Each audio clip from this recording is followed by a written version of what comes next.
So what's it really like running a business? So many people will hide the truth from the public because they're a little bit afraid of it. They're afraid to tell the truth about what their journey looked like. But I wanted to speak a bit today on what my journey looked like.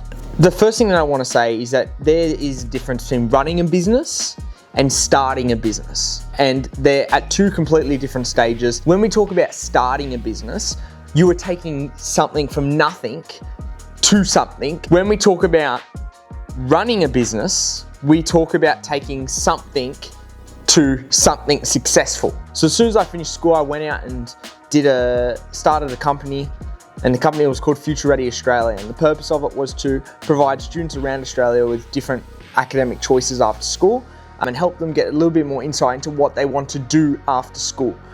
And so I started Futurity with the very optimistic mindset that everything would run smoothly, that things would be easy and I wouldn't have that much issues, and I'd just be able to go into schools and get them to purchase and go straight on. It didn't go as planned. So I learnt a lot of lessons from Futurity, particularly relating to email marketing, CRM use. And so once Futurity started to pick up, we had a few speaking gigs all around Australia, but it was barely breaking even. And to get more and more schools on board was very, very tough. So let's move to ecom. So I actually purchased a pre-existing business. And one of the first real big lessons I learned was that you can't rush into things. And when you've got your adrenaline running and you're super pumped, it can be very easy just to make quick decisions. And even more so when you're running at a loss. Similar to gambling, when you go and gamble, you're like, oh no, I'm down $50, I need to go spend more and try to make that $50 back. And so you just end up losing more, and business is the exact same. So we make dumb decisions that cause us not to actually grow, but to go further into the pit, and that's exactly what happened. I purchased an existing company that had terrible statistics for a crazy amount of money, and I got further into debt.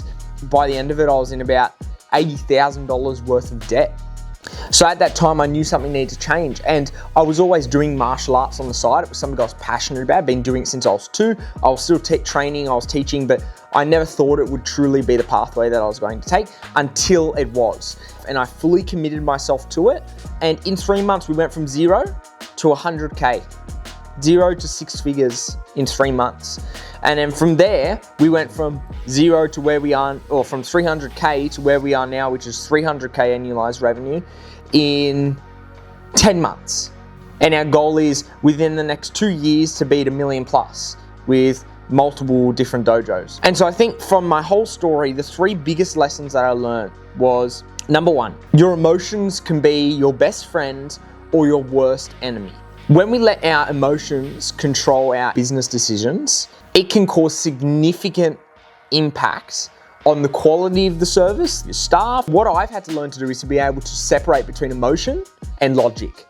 When you're communicating with clients, with staff, you have to have that emotional connection. So many salespeople talk about having an emotional connection with someone is the number 1 role of salespeople, and it's 100% true. But when it comes to making business decisions that impact the financial impact, the operations, even the class structure in my case for martial arts, those decisions need to be made logically. As a young 19-year-old who was so excited to get into things, quite often I chucked all the logic out my head and just decided to go with what felt right. If I was to relive it all over again, I'd do things 100% differently. Number 2, action over everything. I was watching, I think it was a Gary V video the other day, and he was talking about how if you're not convenient these days, you're not even in the game. Right? If you're not convenient for consumers, you're not even in the game. The world is moving faster and faster and faster every day. Consumers are expecting faster responses, they're expecting faster delivery, they're expecting better quality service. And so speed to execution, speed to outcome is the dictating factor of successful companies today.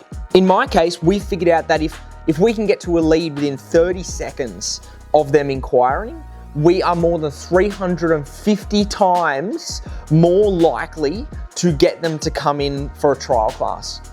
If we wait for just 1 minute, that chance goes down to 90%. And then if we wait 5 minutes, that chance goes down to 20%. I have spent ages drafting, business plans and then executed really poorly. If we have an issue, that issue needs to be resolved today. Speed to action. Speed to action is probably one of the most under-talked about business lessons most entrepreneurs learn. Business owners aren't unsuccessful because of the knowledge they know. Business owners are unsuccessful because they don't take action quick enough. You just have to be willing to work harder or faster. There's 3 ways that you can beat another company. You're faster, you're cheaper, or you have better quality. They're the 3 ways. Faster, cheaper, or better quality. And these days, consumers will take a faster product over a better quality one.